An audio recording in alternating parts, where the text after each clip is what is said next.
ਮਸੀਹ ਯਸੂ ਦੇ ਵਿੱਚ ਤੁਹਾਡੀ ਸਲਾਮਤੀ ਹੋਵੇ ਤੇ ਅਸੀਂ ਤੁਹਾਨੂੰ ਯਸੂ ਦੀ ਜ਼ਿੰਦਗੀ ਇਤਵਾਰ ਦਾ ਬਾਈਬਲ ਸਟੱਡੀ ਪ੍ਰੋਗਰਾਮ ਪੰਜਾਬੀ ਬਜ਼ਰੀਆ ਜੀਸੀਡੀਸੀ ਪ੍ਰੋਡਕਸ਼ਨ ਵਿੱਚ ਖੁਸ਼ ਆਮਦੀਦ ਕਹਿੰਦੇ ਹਾਂ। ਤੇ ਮੈਂ ਪਾਦਰੀ ਅਮਜਦ ਇਮਤਿਆਜ਼ ਅੱਜ ਫੇਰ ਖੁਦਾ ਦਾ ਕਲਾਮ ਲੈ ਕੇ ਤੁਹਾਡੇ ਅੱਗੇ ਹਾਜ਼ਰ ਹੋਇਆ ਵਾਂ ਤੇ ਅਸੀਂ ਅੱਜ ਫੇਰ ਮਰਕਸ ਦੀ ਅੰਜੀਲ ਤੇ ਉਹਦੇ 7ਵੇਂ ਬਾਬ ਚੋਂ ਸਿੱਖਾਂਗੇ ਕਿ ਬੰਦੇ ਨੂੰ ਨਾਪਾਕ ਯਾਨੀ ਪਲੀਤ ਕਿਹੜੀਆਂ ਸ਼ੈਵਾਂ ਕਰਦੀਆਂ ਨੇ। ਤੇ ਲਿਖਿਆ 7ਵੇਂ ਬਾਬ ਦੀ 14ਵੀਂ ਆਇਤ 'ਚ, ਮਰਕਸ ਦੀ ਅੰਜੀਲ ਉਹਦਾ 7ਵਾਂ ਬਾਬ ਤੇ ਉਹਦੀ 14ਵੀਂ ਆਇਤ 'ਚ, ਯਸੂ ਨੇ ਲੋਕਾਂ ਨੂੰ ਆਪਣੇ ਕੋਲ ਸੱਦਿਆ ਤੇ ਉਹਨਾਂ ਨੂੰ ਆਂਦਾ, ਮੇਰੀ ਸੁਣੋ ਤੇ ਸਮਝੋ। ਕੋਈ ਸ਼ੈ ਬਾਹਰੋਂ ਬੰਦੇ ਨੂੰ ਯਾਨੀ ਬਾਹਰੋਂ ਬੰਦੇ ਦੇ ਅੰਦਰ ਜਾ ਕੇ ਉਹਨੂੰ ਨਾਪਾਕ ਨਹੀਂ ਕਰਦੀ, ਸਗੋਂ ਜਿਹੜੀਆਂ ਚੀਜ਼ਾਂ ਅੰਦਰੋਂ ਨਿਕਲਦੀਆਂ ਨੇ ਉਹ ਉਹਨੂੰ ਨਾਪਾਕ ਕਰਦੀਆਂ ਨੇ। ਤੇ ਜਿਹਦੇ ਕੰਨ ਹੋਣ ਉਹ ਸੁਣ ਲੈ। ਇਹ ਖੁਦਾਵੰਦ ਯਿਸੂ ਮਸੀਹ ਨੇ ਬੜੀ ਗੱਲ ਖਾਸ ਕਹੀ ਏ, ਜਿਹਦੇ ਕੰਨ ਹੋਣ ਉਹ ਸੁਣ ਲੈ। ਇਸ ਲਈ ਕਿ ਸੁਣਨ ਵਾਲੇ ਕੰਨ ਹੋਣੇ ਚਾਹੀਦੇ ਨੇ। ਯਿਸੂ ਨੇ ਕੋਲ ਸੱਦਿਆ ਤੇ ਸੱਦ ਕੇ ਆਂਦਾ, ਬੜੀ ਗੱਲ ਵੇਖੋ, ਮੈਂ ਤੁਹਾਨੂੰ ਬਾਰ-ਬਾਰ ਉਸ ਆਇਤ ਨੂੰ ਦੁਹਰਾਉਣ ਡਿਆ ਵਾਂ ਕਿ ਸਮਝ ਆਵੇ। ਯਿਸੂ ਨੇ ਕੋਲ ਸੱਦਿਆ ਤੇ ਉਹਨਾਂ ਨੂੰ ਆਂਦਾ, ਮੇਰੀ ਗੱਲ ਸੁਣੋ ਤੇ ਸਮਝੋ। ਤੇ ਆਖਰ ਚਾਹੁੰਦਾ ਵੇ ਕਿ ਜਿਹਦੇ ਕੰਨ ਹੋਣ ਉਹ ਸੁਣ ਲੈ। ਤੇ ਵਿਚਕਾਰ ਕੀ ਗੱਲ ਕਹਿੰਦਾ? ਕਹਿੰਦਾ ਕਿ ਬੰਦਾ ਜੋ ਬਾਹਰੋਂ ਖਾਂਦਾ ਪੀਂਦਾ ਹੀ ਅੰਦਰ ਲੈ ਕੇ ਜਾਂਦਾ ਉਹ ਨਾਪਾਕ ਨਹੀਂ ਹੁੰਦਾ। ਜਿਹੜੀ ਅੰਦਰੋਂ ਸ਼ੈ ਨਿਕਲਦੀ ਏ ਉਹ ਨਾਪਾਕ ਕਰਦੀ, ਉਹਨੂੰ ਪਲੀਤ ਕਰ ਦਿੰਦੀ ਏ। ਅਸੀਂ ਪੰਜਾਬੀ ਦਾ ਸਖਤ ਲਫ਼ਜ਼ ਪਲੀਤ, ਮੈਂ ਨਾਪਾਕ ਇਸ ਲਈ ਕਹੀ ਨਾ, ਕਈਆਂ ਨੂੰ ਪਲੀਤ ਦੀ ਸਮਝ ਨਹੀਂ ਆਉਂਦੀ, ਲੇਕਿਨ ਪਲੀਤ ਕਹਿੰਦੇ ਨੇ ਨਾਪਾਕ ਨੂੰ। ਤੇ ਬੰਦਾ ਪਲੀਤ ਹੋ ਜਾਂਦਾ, ਬੰਦਾ ਨਾਪਾਕ ਹੋ ਜਾਂਦਾ। ਤੇ ਸ਼ਰੀਅਤ ਦੇ ਮੁਤਾਬਕ ਜਦੋਂ ਬੰਦਾ ਪਲੀਤ ਹੋ ਜਾਂਦਾ, ਨਾਪਾਕ ਹੋ ਜਾਂਦਾ, ਤੇ ਉਹਨੂੰ ਸਾਫ਼ ਹੋਣ ਲਈ ਨਹਾਣਾ ਵੀ ਪੈਂਦਾ। ਸ਼ਰੀਅਤ ਦੇ ਮੁਤਾਬਕ ਕੁਰਬਾਨੀ ਵੀ ਦੇਣੀ ਪੈਂਦੀ ਹੈ। ਸ਼ਰੀਅਤ ਦੇ ਮੁਤਾਬਕ ਕੁਰਬਾਨੀ ਦੇਣੀ ਪੈਂਦੀ ਸੀ ਖੁਦਾ ਦੀ ਹਜ਼ੂਰੀ ਜਾ ਕੇ, ਤੇ ਪਾਕ ਹੋਣ ਦੀ ਕੁਰਬਾਨੀ ਦਿੰਦਾ ਸੀ ਤੇ ਮਾਫੀਆਂ ਲੱਗ ਮੰਗਦਾ ਸੀ। ਯਿਸੂ ਮਸੀਹ ਨੇ ਇਸ ਦੁਨੀਆ ਤੇ ਆ ਕੇ ਆਪਣੀ ਕੁਰਬਾਨੀ ਦੇ ਕੇ ਸਾਡੇ ਲਈ ਤੇ ਬੜਾ ਰਸਤਾ ਹੀ ਸੌਖਾ ਕਰ ਦਿੱਤਾ ਹੈ, ਬੜਾ ਕੰਮ ਸੌਖਾ ਕਰ ਦਿੱਤਾ ਹੈ ਕਿ ਹੁਣ ਅਸੀਂ ਯਿਸੂ ਦੀ ਹਜ਼ੂਰੀ ਚਾਹੀਏ, ਖੁਦਾ ਦੀ ਹਜ਼ੂਰੀ ਚਾਹੀਏ ਤੇ ਮਾਫੀ ਮੰਗੀਏ ਤੇ ਖੁਦਾ ਮਾਫ ਕਰ ਦਿੰਦਾ ਤੇ ਸਾਡੀ ਮਾਫੀ ਹੋ ਜਾਂਦੀ ਹੈ। ਅਸੀਂ ਨਾਪਾਕ ਤੋਂ, ਪਲੀਤ ਤੋਂ ਪਾਕ ਹੋ ਜਾਂਦੇ ਹਾਂ। ਇਹ ਛੋਟੀ ਗੱਲ ਹੈ। ਤੇ ਨਾਲ ਖੁਦਾ ਕਹਿੰਦਾ ਜਿਹਦੇ ਕੰਨ ਹੋਣ ਉਹ ਸਮਝ ਲੈ। ਉਹ ਲੋਕਾਂ ਨੂੰ ਸਮਝ ਨਹੀਂ ਆਉਂਦੀ। ਲੋਕ ਉਦੋਂ ਚੱਲ ਕੋਈ ਗੱਲ ਨਹੀਂ, ਖੈਰ ਏ, ਆ ਗਲਤੀ ਹੋ ਗਈ ਏ, ਚਲੋ ਖੁਦਾ ਦੀ ਹਜ਼ੂਰੀ ਜਾ ਕੇ ਮਾਫੀ ਮੰਗ ਲਾਂਗੇ। ਉਹ ਭਾਈ ਥੋੜਾ ਜਿਹਾ ਧਿਆਨ ਕਰੋ, ਥੋੜਾ ਜਿਹਾ ਸਮਝੋ।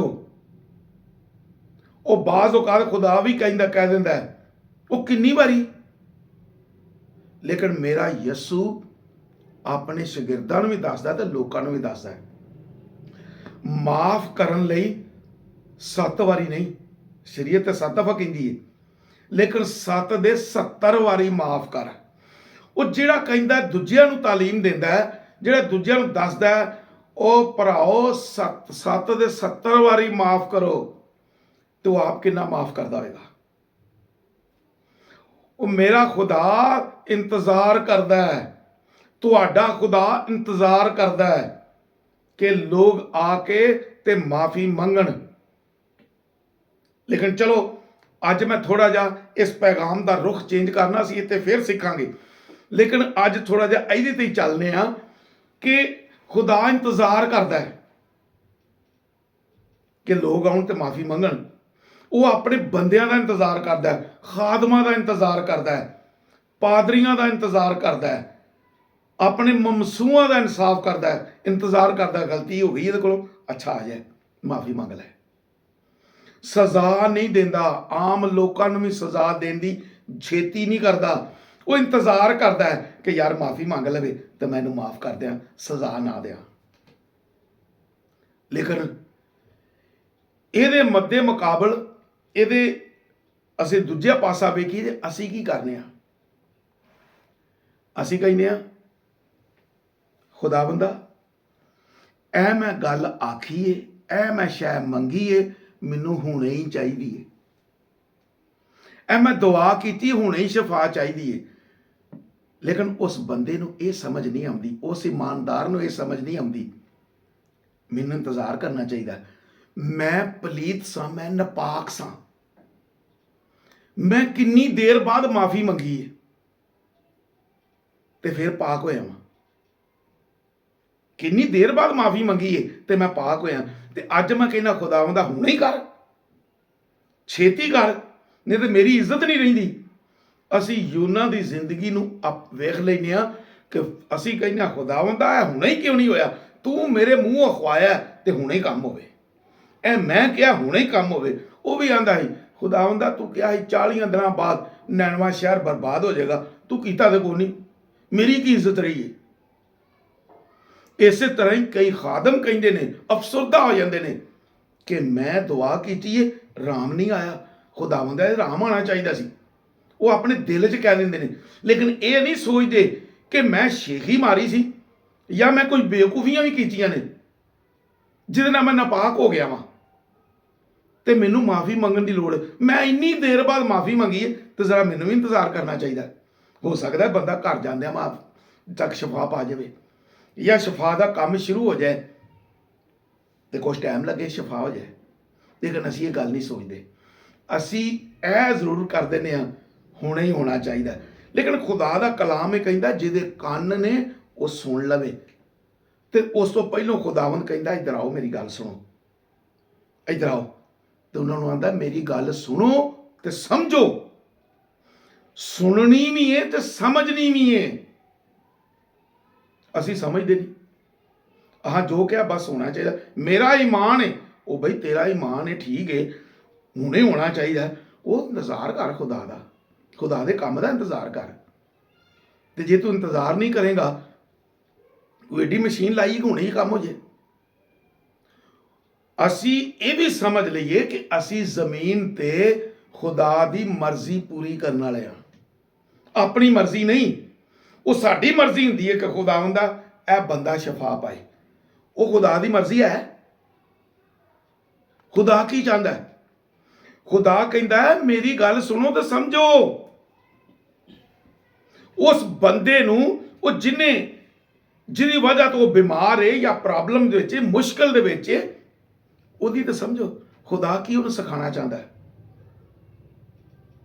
ਅਸੀਂ ਕਹਿ ਦਿੰਦੇ ਹਾਂ ਬਸ ਜੀ ਮੈਂ ਜੋ ਕਿਹਾ ਉਹ ਹੋ ਜਾਏ, ਲੇਕਿਨ ਖੁਦਾ ਕਹਿੰਦਾ ਜ਼ਰਾ ਸੁਣੋ ਤੇ ਸਮਝੋ। ਤੁਸੀਂ ਈਮਾਨ ਰੱਖਦੇ ਹੋ ਜਾਂ ਤੁਸੀਂ ਇਹ ਵੀ ਕਹਿ ਦਿੰਦੇ ਹੋ ਬਸ ਮੈਂ ਦੁਆ ਕਰਨੀ ਹੈ ਹੁਣੇ ਵੇਖ ਮੌਜਜ਼ਾ, ਇਹ ਸ਼ੇਖੀ ਹੋ ਗਈ ਤੇ ਤੁਸੀਂ ਪਲੀਤ ਹੋ ਗਏ। ਫਿਰ ਤੁਸੀਂ ਦੁਆ ਕਰੋਗੇ ਤੇ ਆਰਾਮ ਵੀ ਨਹੀਂ ਆਉਣਾ। ਇਸ ਲਈ ਨਹੀਂ ਆਰਾਮ ਆਉਣਾ, ਇਸ ਲਈ ਨਹੀਂ ਸ਼ਫਾ ਹੋਣੀ ਕਿ ਤੁਹਾਡੇ ਅੰਦਰ ਸ਼ੇਖੀ ਆ ਗਈ ਹੈ। ਤੇ ਮੇਰੇ ਭਰਾਓ, ਮੇਰੇ ਖਾਦਮੋ, ਯਾਨੀ ਮੇਰੇ ਖਾਦਮ ਭਰਾਓ, ਖੁਦਾ ਤੁਹਾਨੂੰ ਬਰਕਤ ਦੇਵੇ ਤੇ ਆਪਣੇ ਜਲਾਲ ਲਈ ਇਸਤੇਮਾਲ ਕਰੇ। ਈਮਾਨਦਾਰੋ ਜਿਹੜੇ ਯਿਸੂ ਮਸੀਹ ਤੇ ਈਮਾਨ ਰੱਖਦੇ ਹੋ, ਯਿਸੂ ਮਸੀਹ ਦੇ ਪੈਰੋਕਾਰੋ, ਖੁਦਾ ਦੇ ਕਲਾਮ ਨੂੰ ਸੁਣੋ ਤੇ ਸਮਝੋ। ਖੁਦਾ ਕਹਿੰਦਾ ਮੇਰੀ ਗੱਲ ਸੁਣੋ ਤੇ ਸਮਝੋ। ਜਿਹੜੀ ਸ਼ੈ ਅੰਦਰੋਂ ਨਿਕਲਦੀ ਹੈ ਨਾ ਉਹ ਨਾਪਾਕ ਕਰਦੀ ਹੈ। ਉਹ ਸ਼ੇਖੀ ਵੀ ਹੁੰਦੀ ਹੈ ਤੇ ਬੇਵਕੂਫੀ ਵੀ ਹੁੰਦੀ ਹੈ। ਅਸੀਂ ਬੇਵਕੂਫੀ ਕਹਿ ਦਿੰਦੇ ਹਾਂ, ਬੇਵਕੂਫੀ ਕਰ ਦਿੰਦੇ ਹਾਂ ਕਿ ਬਸ ਮੈਂ ਦੁਆ ਕਰਨਾ ਤੇ ਆਰਾਮ ਆ ਜਾਣਾ। ਉਹ ਖੁਦਾ ਤੋਂ ਪੁੱਛ ਸਹੀ, ਖੁਦਾ ਕੀ ਚਾਹੁੰਦਾ ਵੇ, ਖੁਦਾ ਦਾ ਮਨਸੂਬਾ ਕੀ ਇਹਦੇ ਲਈ। ਅਸੀਂ ਖੁਦਾ ਤੋਂ ਮਨਸੂਬਾ ਪੁੱਛਦੇ ਨਹੀਂ ਤੇ ਅੱਗੇ ਕੰਮ ਚੱਲ ਜਾਂਦੇ ਹਾਂ। ਇਸ ਲਈ ਮੈਂ ਅੱਜ ਖਾਸ ਗੱਲ ਇਹ ਦੱਸਣਾ ਚਾਹੁੰਦਾ, ਮੇਰੇ ਭਰਾਓ, ਮੇਰੀ ਭੈਣੋ, ਖੁਦਾ ਦੇ ਖਾਦਮੋ, ਖੁਦਾ ਦੇ ਮਮਸੂਓ, ਖੁਦਾ ਦੇ ਮਨਸੂਬਿਆਂ ਨੂੰ ਸਮਝੋ। ਜਦੋਂ ਯਿਸੂ ਮਸੀਹ ਕਹਿੰਦਾ ਨਾ ਇੱਧਰ ਆਓ ਮੇਰੀ ਗੱਲ ਸੁਣੋ ਤੇ ਸਮਝੋ, ਤੇ ਪਹਿਲੋਂ ਖੁਦਾ ਨਾਲ ਗੱਲ ਤੇ ਕਰੋ, ਸਮਝੋ ਤਾਂ ਸਹੀ ਖੁਦਾ ਉਹਦੇ ਲਈ ਕੀ ਮਨਸੂਬਾ ਰੱਖਦਾ, ਖੁਦਾ ਉਹਦੇ ਲਈ ਕੀ ਪਲਾਨ ਕਰਦਾ ਪਿਆ, ਖੁਦਾ ਉਹਦੇ ਲਈ ਕੀ ਚਾਹੁੰਦਾ ਪਿਆ। ਅਸੀਂ ਆਪਣੀ ਮਰਜ਼ੀ ਕਰ ਦਿੰਦੇ ਹਾਂ ਵਿੱਚ, ਤੇ ਇੰਜ ਦੇ ਮਾਮਲੇ 'ਚ ਫਿਰ ਨਾਪਾਕੀ ਹੁੰਦੀ ਹੈ ਤੇ ਪਲੀਤ ਹੋ ਜਾਂਦਾ ਬੰਦਾ। ਕਿਉਂ? ਅਸੀਂ ਕਹਿੰਦੇ ਹਾਂ ਮੈਂ ਮੇਰੀ ਜੋ ਮੈਂ ਖੁਦਾਵੰਦ ਦਾ ਕਹਿਣਾ ਉਹ ਹੋਵੇ। ਨਹੀਂ, ਅਸੀਂ ਬਾਪ ਦੀ ਮਰਜ਼ੀ ਪੂਰੀ ਕਰਨਾ ਚਾਹੁੰਦੇ ਹਾਂ। ਸਾਡੇ ਯਿਸੂ ਮਸੀਹ ਨੇ ਕੀ ਕਿਹਾ ਸੀ? ਐ ਬਾਪ ਮੇਰੀ ਨਹੀਂ ਤੇਰੀ ਮਰਜ਼ੀ ਪੂਰੀ ਹੋਵੇ। ਤੇ ਅਸਾਂ ਕੀ ਕਹਿਣਾ ਹੈ? ਐ ਬਾਪ ਸਾਡੀ ਨਹੀਂ ਤੇਰੀ ਮਰਜ਼ੀ ਪੂਰੀ ਹੋਵੇ। ਯਿਸੂ ਮਸੀਹ ਸਾਡੀ ਨਹੀਂ ਤੇਰੀ ਮਰਜ਼ੀ ਪੂਰੀ ਹੋਵੇ। ਤੇ ਅਸੀਂ ਯਿਸੂ ਦੀ ਮਰਜ਼ੀ ਪੂਰੀ ਕਰਨਾ ਚਾਹੁੰਦੇ ਹਾਂ। ਅਸੀਂ ਯਿਸੂ ਦੇ ਪੈਰੋਕਾਰ ਹਾਂ, ਯਿਸੂ ਦੇ ਹੁਕਮਾਂ ਦੀ ਤਾਮੀਲ ਕਰਨਾ ਚਾਹੁੰਦੇ ਹਾਂ ਤੇ ਕਰਨੇ ਵੀ ਪਏ ਹਾਂ। ਇਸ ਲਈ ਇਹ ਗੱਲ ਪੱਲੇ ਬੰਨ੍ਹ ਲਓ ਕਿ ਅਸੀਂ ਯਿਸੂ ਦੇ ਪੈਰੋਕਾਰ ਹਾਂ ਤੇ ਅਸੀਂ ਯਿਸੂ ਦੀ ਮਰਜ਼ੀ ਨੂੰ ਪੂਰਾ ਕਰਨਾ ਹੈ। ਖੁਦਾ ਤੁਹਾਨੂੰ ਯਿਸੂ ਮਸੀਹ ਦੀ ਮਰਜ਼ੀ ਪੂਰੀ ਕਰਨ ਦੀ ਤੌਫੀਕ ਦੇਵੇ। ਆਮੀਨ।